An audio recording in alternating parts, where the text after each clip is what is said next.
नमस्कार। महिला महाविद्यालय की ऑनलाइन कक्षाओं में आपका स्वागत है।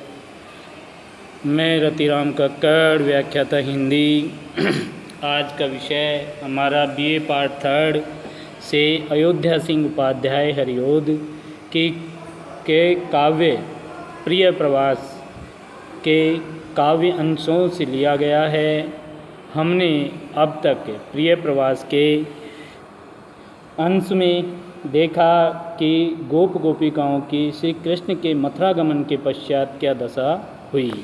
उसके पश्चात हमने देखा कि माता यशोदा की क्या दशा हुई। इन दोनों का हमने अध्ययन किया। आज हम अपने अध्ययन को आगे बढ़ाते हुए माता यशोदा की दशा का चित्रण करते हुए आगे बढ़ेंगे। हमने पिछले पदों में पढ़ा कि माता यशोदा दही मथने वाली गोपिकाओं से भी चिढ़ती है और वो कहती है कि तुम ये जो दही मथ करके आवाज़ पैदा करती हो, क्या इससे मेरे कान फोड़ दोगे। उससे पहले ये कहा गया कि कोई गोपिका अगर उनके समाचार लेने के लिए गृह में प्रवेश करती है तो वह अनमनी होकर के उसकी बातें सुनती है। आज हम अपने अध्ययन को आगे बढ़ाते हुए अगले पद का अध्ययन करेंगे। अगले पद में कि दुखवश सब धंधे बंद हो गए थे। माता यशोदा के घर के सभी कारोबार बंद हो गए थे। गृहजन मन मारे काल को बिताते थे कि गृहजन घर के लोग मन मार करके काल व्यतीत करते थे। हरिजन्नी व्यथा से मौन थी सारिकाएँ। घर में जो सारिकाएँ थी वो श्री कृष्ण के माता यशोदा की व्यथा दुख से पीड़ित होकर के वो भी क्या थी, चुप थी। सकल सदन में छा गई थी उदासी और समस्त जो भवन था उसमें उदासी का वातावरण छाया हुआ था। और माता यशोदा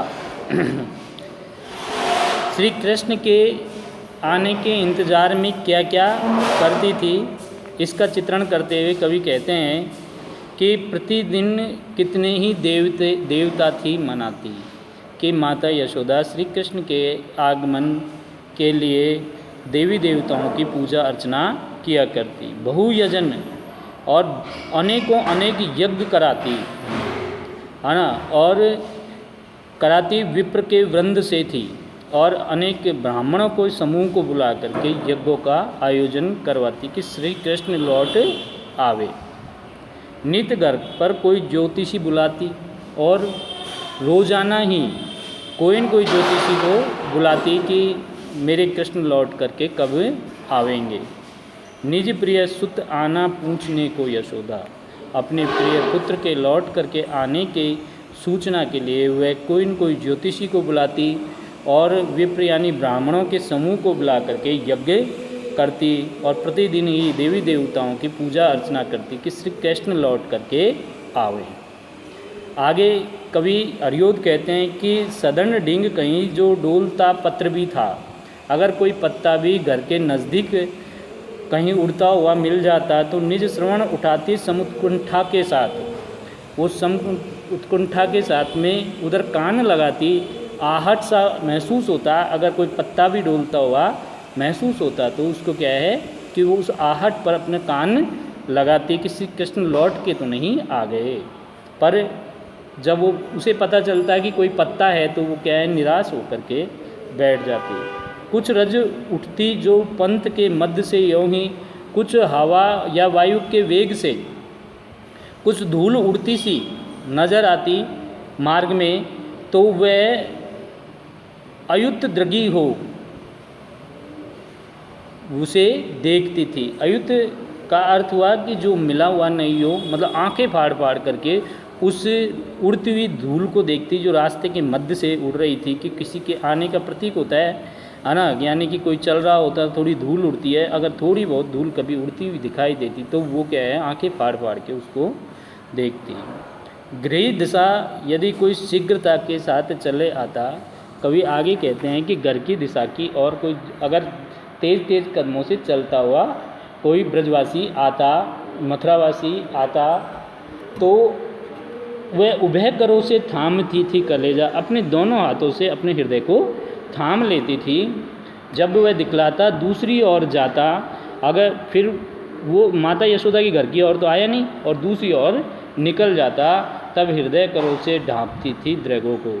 ऐसा लगता कि मानो अपने हृदय के हाथों से अपनी आँखों को बंद कर रही हो, क्योंकि वो थोड़ी सी आशा श्री कृष्ण के समाचार पाने की उस राहगीर से प्राप्त होने वाला था, वह राहगीर दूसरे रास्ते से निकल गया, तो वह निराशा से अपने हृदय रूपी हाथों से क्या करती है ना, अपने आँखों को बंद कर लेती थी। मधुवन पथ से वे तीव्रता साथ आता, कोई मधुवन से यानी कि बाग बगीचों की ओर से कोई आता हुआ प्रतीत होता, तो यदि नभतल में थी देख पाती पखेरू, कोई पक्षी को भी अगर वो देख पाती तो उस पर कुछ ऐसी दृष्टि तो डालती थी, लख कर जिसको था भग्न होता कलेजा, उसका हृदय क्या है, टूक टूक हो जाता है ना, ऐसी दृष्टि से उसको देखती थी।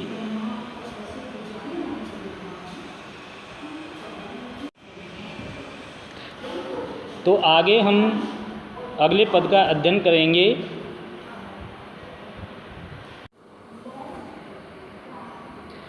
पथ पर न लगती थी दृष्टि ही उत्सुकता हो, न हृदय की ही लालसा वदिग्धता थी, प्रतिपल करता था लाडलों की प्रतीक्षा, यक यक तन रोआ नंद की कामनी का, पथिक के आगमन से वो व्याकुल हो जाती थी, वायु के चलने से वो व्याकुल हो जाती थी, पथ पर उसकी दृष्टि लगती नहीं थी, न हृदय में कोई लालसा जैसे जल रही हो ऐसा प्रतीत होता था।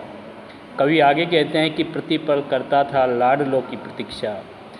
उस यक यक तन रोआ नंद की कामनी का, नंद की पत्नी माता यशोदा का एक एक रोआ श्री कृष्ण के आगमन का क्या है, इंतजार सा करता हुआ प्रतीत होता था। प्रतिपल दृग देखा चाहते श्याम को थे, हर पल उसके नेत्र, माता यशोदा के जो नेत्र थे वो श्री कृष्ण को देखना ही चाहते थे। क्षण क्षण सुधी आती श्याम मूर्ति की थी और क्षण क्षण श्री कृष्ण की सूरत की याद आती थी। प्रति निमेष यानी प्रति पल यही चाहती थी नंद रानी, निज वदन दिखावे, मेघ सी कांति वाला अपना मुख दिखलाए, श्याम वर्ण वाला श्री कृष्ण हमें क्या है, अपनी सूरत दिखाए। अब हम आगे माता यशोदा के दुख पीड़ा का अध्ययन करने के पश्चात राधा की जो दशा श्री कृष्ण के मथुरा गमन के पश्चात हुई उसका चित्रण हम पढ़ेंगे। अयोध्या सिंह उपाध्याय हरिओद के प्रिया प्रवास में राधा विरहिणी के साथ साथ समाज सेविका की भूमिका में भी है।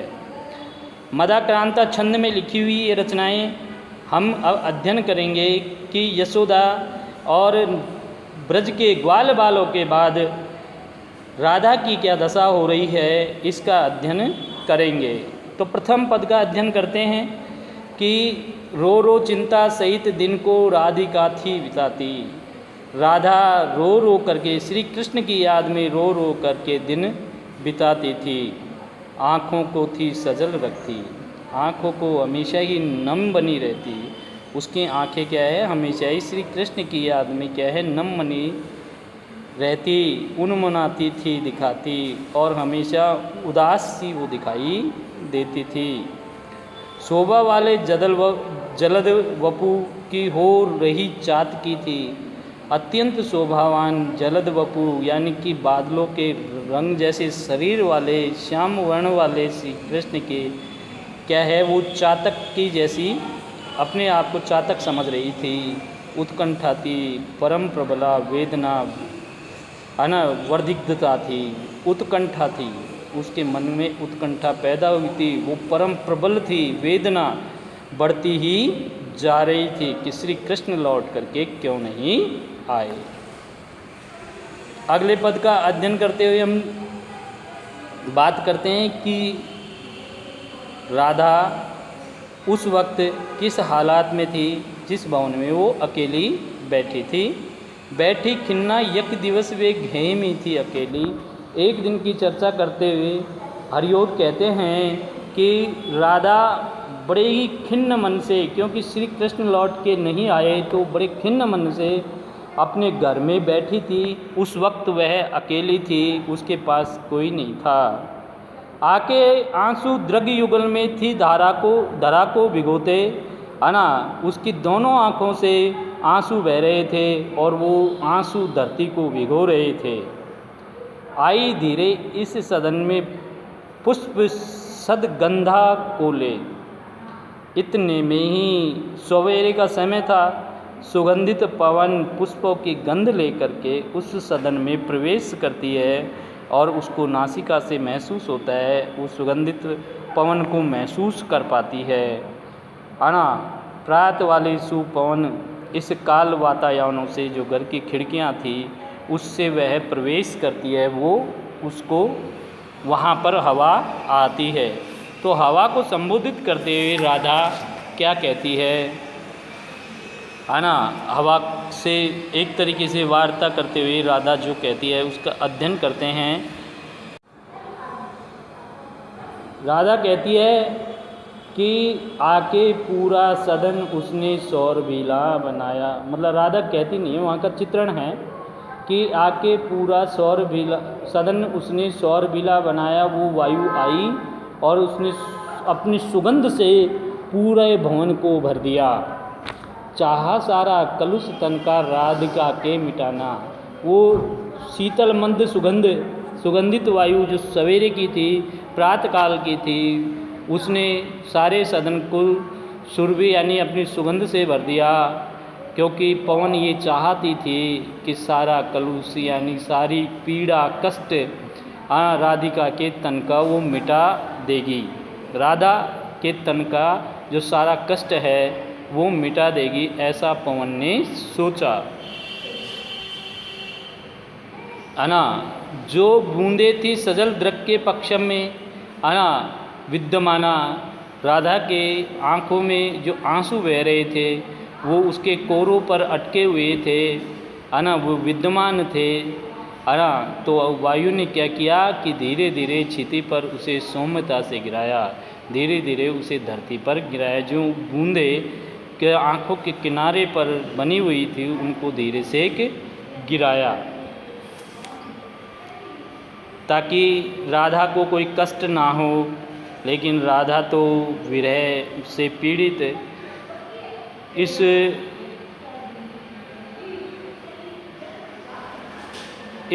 जो प्रेम भरी क्रीड़ाएँ थी वायु की, उससे उसको तनिक भी सुख नहीं मिलता है और वह उससे थोड़ा सा कष्ट ही ज़्यादा पाती है। श्री राधिका को यह पवन की प्यार वाली किरणाएँ कि उसने धीरे से उसके आँखों के कोर से क्या गया कि आंसू गिराए, कोई कष्ट ना पहुँचे। उसके तन का सारा कलुष हरने के लिए वो मंद सुगंधित वायु चल रही थी, थोड़ी सी भी न सुखद हुई, थोड़ा सा भी सुख प्रदान नहीं कर पाई, हो गई वैरणी सी, है ना। और वो मंद सुगंधित पवन वैरणी के समान हो गई।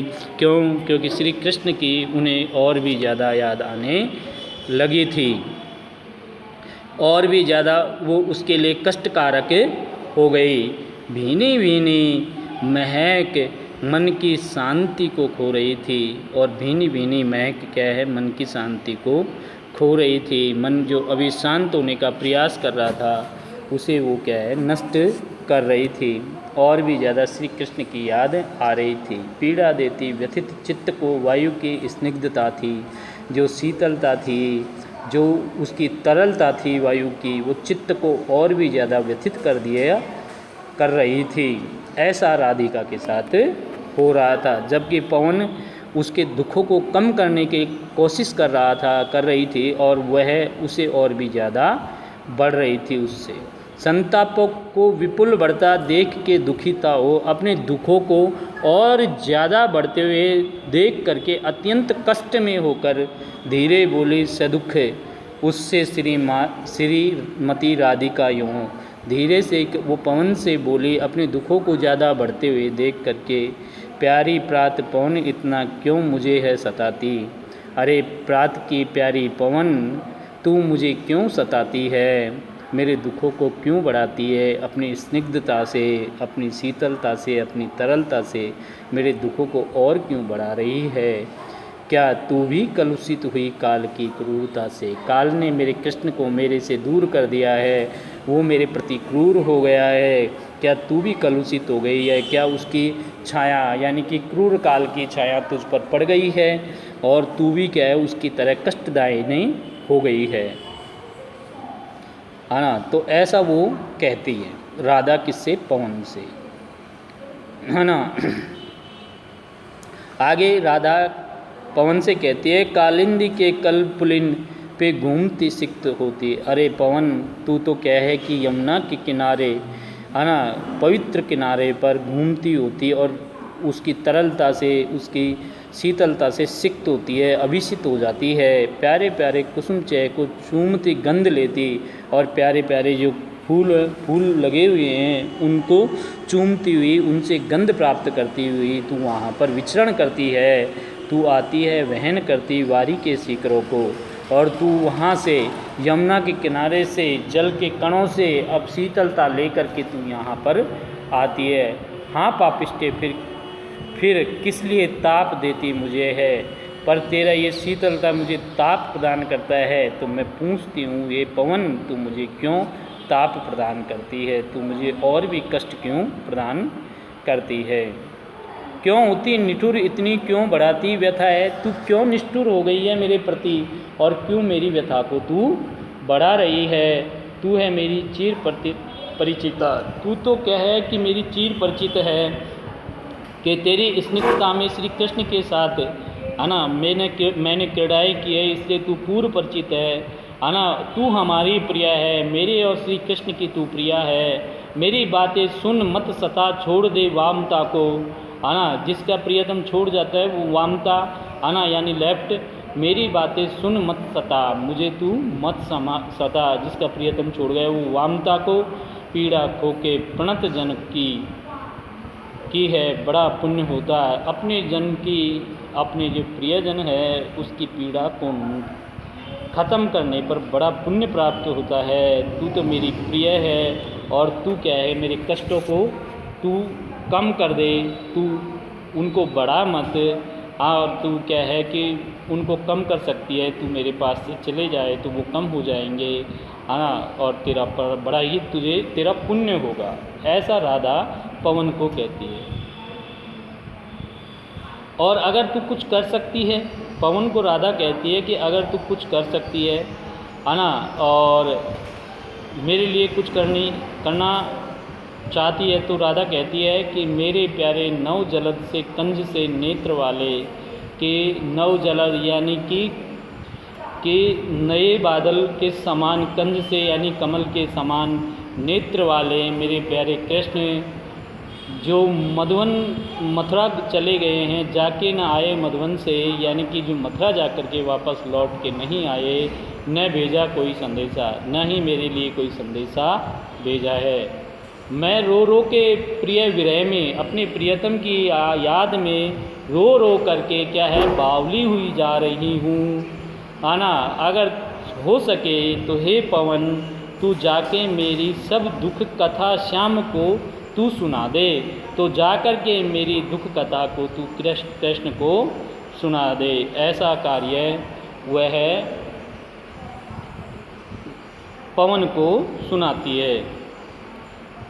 आगे वो कहती है पवन से राधा कि हो पाए जो न यदि तुझसे तो क्रिया चातुरी से, अगर जो ये मेरा कार्य है, मेरी दुख पीड़ा कहने का कार्य तेरे से चतुरता से नहीं हो पाता है, तो जाके रोने विकल बनने आदि को ही दिखा दे। हे पवन, तू जाके मेरी व्याकुलता को दिखा दे और मेरे रोने को दिखा दे। चाहे ला दे प्रिय निकट की वस्तु कोई अनूठी, तू तो ला सकती है, तू तो गतिमान है, कोई मेरे प्रियतम के नज़दीक की कोई वस्तु मेरे लिए ले करके तू चली। हाँ, आहा मैं हूँ मृतक बनती प्राण मेरा बचा दे।